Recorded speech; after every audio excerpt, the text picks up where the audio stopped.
Hey guys, welcome back. I hope everyone is having a good weekend so far.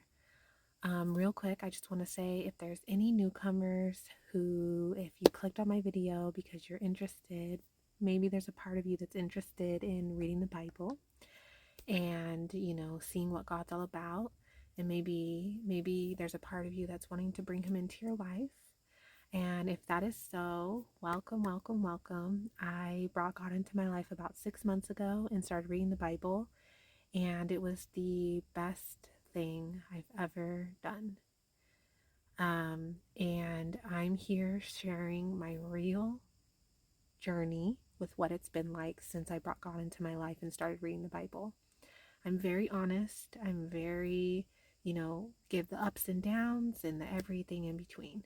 And I'm sharing my real journey on what it's really like when you finally open your heart to God, invite him into your life and start reading the Bible. And so if there's a part of you that's wanting to do that and see what God's about and you're interested, I mean, honestly, the only thing you have to lose is a little bit of your time each day.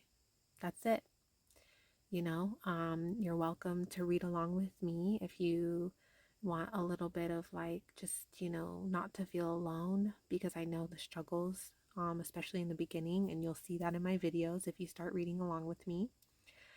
Just go to my channel, go to the playlist that I have on there, and it starts from day 1 till current. I'm doing the full Bible, and days 1 and 2 are the only days that I don't have a recording of the chapters for the day, so you'll need to look those up on your own.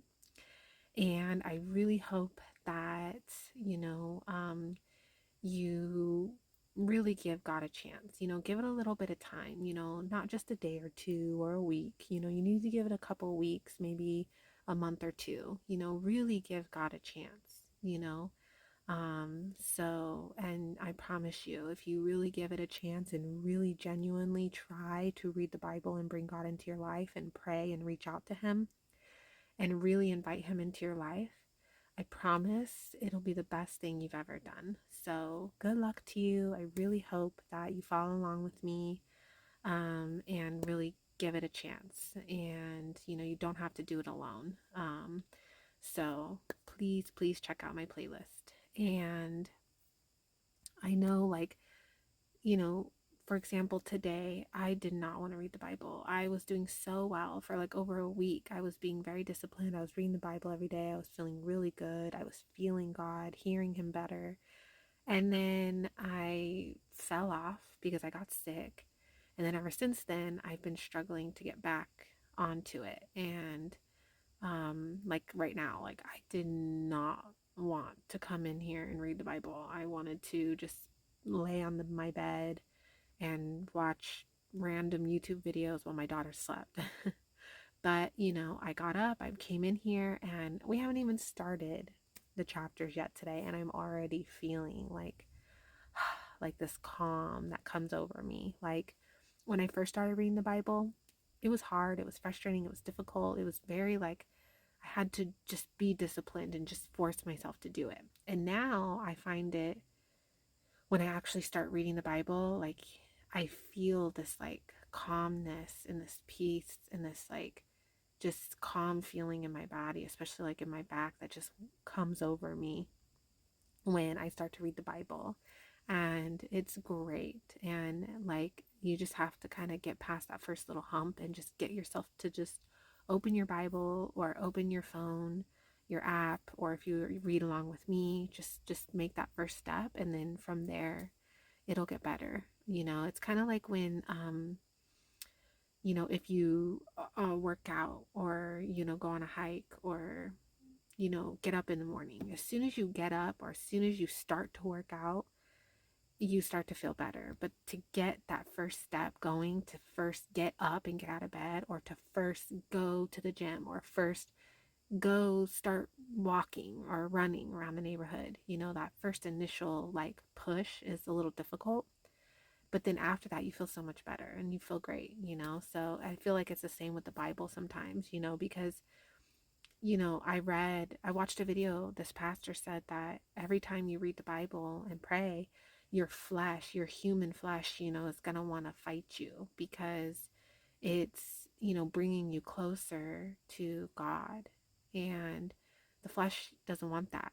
The enemy doesn't want that. So, of course, you're going to have some, you know, conflict there.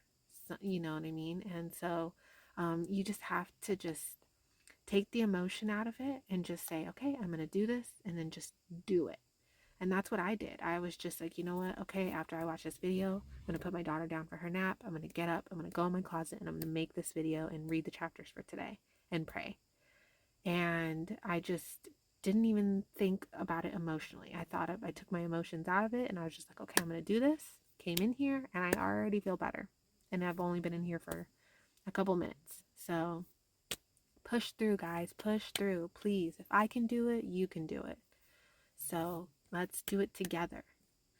Okay, guys, let's get into today's chapters.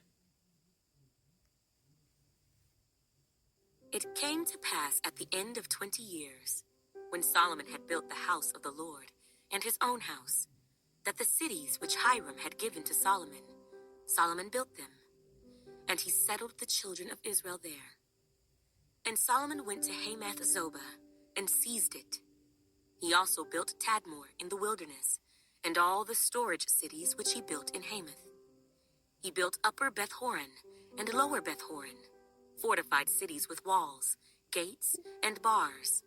Also Baalath, and all the storage cities that Solomon had, and all the chariot cities and the cities of the cavalry, and all that Solomon desired to build in Jerusalem, in Lebanon, and in all the land of his dominion. All the people who were left of the Hittites, Amorites, Perizzites, Hivites, and Jebusites, who were not of Israel, that is, their descendants who were left in the land after them, whom the children of Israel did not destroy. From these Solomon raised forced labor, as it is to this day. But Solomon did not make the children of Israel servants for his work. Some were men of war, captains of his officers, captains of his chariots and his cavalry. And others were chiefs of the officials of King Solomon, 250, who ruled over the people. Now Solomon brought the daughter of Pharaoh up from the city of David to the house he had built for her.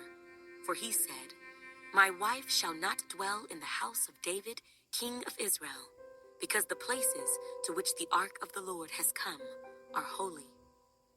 Then Solomon offered burnt offerings to the Lord on the altar of the Lord, which he had built before the vestibule, according to the daily rate, offering according to the commandment of Moses, for the Sabbaths, the new moons, and the 3 appointed yearly feasts, the feast of unleavened bread, the feast of weeks, and the feast of tabernacles. And, according to the order of David his father, he appointed the divisions of the priests for their service, the Levites for their duties, to praise and serve before the priests, as the duty of each day required, and the gatekeepers by their divisions at each gate. For so David the man of God had commanded. They did not depart from the command of the king to the priests and Levites concerning any matter or concerning the treasuries. Now all the work of Solomon was well ordered from the day of the foundation of the house of the Lord until it was finished. So the house of the Lord was completed. Then Solomon went to Ezion-Geber and Elath on the seacoast, in the land of Edom. And Hiram sent him ships by the hand of his servants, and servants who knew the sea. They went with the servants of Solomon to Ophir, and acquired 450 talents of gold from there, and brought it to King Solomon. Now when the queen of Sheba heard of the fame of Solomon, she came to Jerusalem to test Solomon with hard questions, having a very great retinue, camels that bore spices, gold in abundance, and precious stones. And when she came to Solomon, she spoke with him about all that was in her heart. So Solomon answered all her questions. There was nothing so difficult for Solomon that he could not explain it to her. And when the queen of Sheba had seen the wisdom of Solomon, the house that he had built, the food on his table, the seating of his servants, the service of his waiters and their apparel, his cupbearers and their apparel, and his entryway by which he went up to the house of the Lord. There was no more spirit in her. Then she said to the king, "It was a true report which I heard in my own land about your words and your wisdom. However, I did not believe their words until I came and saw with my own eyes. And indeed, the half of the greatness of your wisdom was not told me. You exceed the fame of which I heard. Happy are your men, and happy are these your servants, who stand continually before you and hear your wisdom. Blessed be the Lord your God, who delighted in you, setting you on his throne to be king for the Lord your God, because your God has loved Israel, to establish them forever. Therefore he made you king over them, to do justice and righteousness." And she gave the king 120 talents of gold, spices in great abundance, and precious stones. There never were any spices such as those the queen of Sheba gave to King Solomon. Also, the servants of Hiram and the servants of Solomon, who brought gold from Ophir, brought algum wood and precious stones. And the king made walkways of the algum wood for the house of the Lord, and for the king's house, also harps and stringed instruments for singers. And there were none such as these seen before in the land of Judah. Now King Solomon gave to the queen of Sheba all she desired, whatever she asked, much more than she had brought to the king. So she turned and went to her own country, she and her servants. The weight of gold that came to Solomon yearly was 666 talents of gold, besides what the traveling merchants and traders brought. And all the kings of Arabia and governors of the country brought gold and silver to Solomon. And King Solomon made 200 large shields of hammered gold. 600 shekels of hammered gold went into each shield. He also made 300 shields of hammered gold. 300 shekels of gold went into each shield. The king put them in the house of the forest of Lebanon. Moreover, the king made a great throne of ivory, and overlaid it with pure gold. The throne had 6 steps, with a footstool of gold, which were fastened to the throne. There were armrests on either side of the place of the seat, and 2 lions stood beside the armrests. 12 lions stood there, one on each side of the 6 steps. Nothing like this had been made for any other kingdom. All King Solomon's drinking vessels were gold, and all the vessels of the house of the forest of Lebanon were pure gold. Not one was silver, for this was accounted as nothing in the days of Solomon. For the king's ships went to Tarshish with the servants of Hiram. Once every 3 years, the merchant ships came, bringing gold, silver, ivory, apes, and monkeys. So King Solomon surpassed all the kings of the earth in riches and wisdom. And all the kings of the earth sought the presence of Solomon to hear his wisdom, which God had put in his heart. Each man brought his present, articles of silver and gold, garments, armor, spices, horses, and mules, at a set rate year by year. Solomon had 4,000 stalls for horses and chariots, and 12,000 horsemen, whom he stationed in the chariot cities, and with the king at Jerusalem. So he reigned over all the kings from the river to the land of the Philistines, as far as the border of Egypt. The king made silver as common in Jerusalem as stones, and he made cedar trees as abundant as the sycamores which are in the lowland. And they brought horses to Solomon from Egypt and from all lands. Now the rest of the acts of Solomon, first and last, are they not written in the book of Nathan the prophet, in the prophecy of Ahijah the Shilonite, and in the visions of Iddo the seer, concerning Jeroboam the son of Nebat? Solomon reigned in Jerusalem over all Israel 40 years. Then Solomon rested with his fathers, and was buried in the city of David his father. and Rehoboam his son reigned in his place. And Rehoboam went to Shechem, for all Israel had gone to Shechem to make him king. So it happened, when Jeroboam the son of Nebat heard it, he was in Egypt, where he had fled from the presence of King Solomon, that Jeroboam returned from Egypt. Then they sent for him and called him. And Jeroboam and all Israel came and spoke to Rehoboam, saying, Your father made our yoke heavy. Now, therefore, lighten the burdensome service of your father and his heavy yoke which he put on us, and we will serve you. So he said to them, Come back to me after 3 days. And the people departed. Then King Rehoboam consulted the elders who stood before his father Solomon while he still lived, saying, How do you advise me to answer these people? And they spoke to him, saying, If you are kind to these people, and please them, and speak good words to them, they will be your servants forever. But he rejected the advice which the elders had given him, and consulted the young men who had grown up with him, who stood before him. And he said to them, What advice do you give? How should we answer this people who have spoken to me, saying, Lighten the yoke which your father put on us? Then the young men who had grown up with him spoke to him, saying, Thus you should speak to the people who have spoken to you, saying, Your father made our yoke heavy, but you make it lighter on us. Thus you shall say to them, My little finger shall be thicker than my father's waist. And now, whereas my father put a heavy yoke on you, I will add to your yoke. My father chastised you with whips, but I will chastise you with scourges. So Jeroboam and all the people came to Rehoboam on the 3rd day, as the king had directed, saying, Come back to me the 3rd day. Then the king answered them roughly.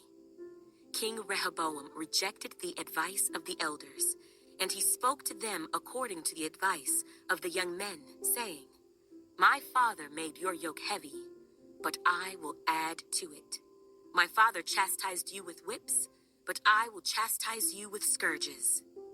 So the king did not listen to the people, for the turn of events was from God, that the Lord might fulfill his word, which he had spoken by the hand of Ahijah the Shilonite to Jeroboam the son of Nebat. Now when all Israel saw that the king did not listen to them, the people answered the king, saying, What share have we in David? We have no inheritance in the son of Jesse. Every man to your tents, O Israel. Now see to your own house, O David. So all Israel departed to their tents, but Rehoboam reigned over the children of Israel, who dwelt in the cities of Judah. Then King Rehoboam sent Hadoram, who was in charge of revenue. But the children of Israel stoned him with stones, and he died. Therefore King Rehoboam mounted his chariot in haste to flee to Jerusalem. So Israel has been in rebellion against the house of David to this day. Now when Rehoboam came to Jerusalem, he assembled from the house of Judah and Benjamin 180,000 chosen men who were warriors to fight against Israel, that he might restore the kingdom to Rehoboam. But the word of the Lord came to Shemaiah, the man of God, saying, Speak to Rehoboam, the son of Solomon, king of Judah, and to all Israel in Judah and Benjamin, saying, Thus says the Lord, You shall not go up or fight against your brethren. Let every man return to his house, for this thing is from me. Therefore they obeyed the words of the Lord, and turned back from attacking Jeroboam. So Rehoboam dwelt in Jerusalem, and built cities for defense in Judah.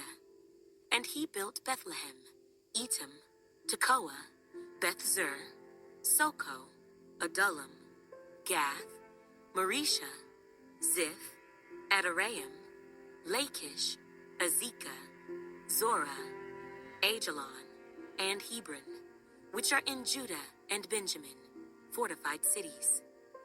And he fortified the strongholds, and put captains in them, and stores of food, oil, and wine. Also in every city he put shields and spears, and made them very strong, having Judah and Benjamin on his side. Isn't Bethlehem where Jesus is born? Right? Or is that wrong? I don't know. Anyways, well, interesting, interesting. It's kind of nice to have a different, slightly different perspective of like what we've already read in First and Second Kings. So it's just interesting, you know. And I'm like excited to like read the whole Bible, and then when I read it again, like I feel like I'll be able to like pick up on more things that I'm missing right now. You know, kind of like when you watch a movie for the first time or a TV show or read a book, you kind of pick up on the bigger stuff. And then when you rewatch it another time or reread the book another time, then you kind of pick up on the little details because now you know what's happened and what's going to happen with the big stuff. So then it's like you're able to kind of explore more and see more of the littler details. So I don't know. Anyways, well, I hope everyone has a good rest of their day, and I will see you guys tomorrow, hopefully. Tomorrow is Sunday, so I'll be going to church, but I hope um, I will, not hope, I'm going to read the Bible tomorrow, so, and make a video. So, I'll see you guys tomorrow.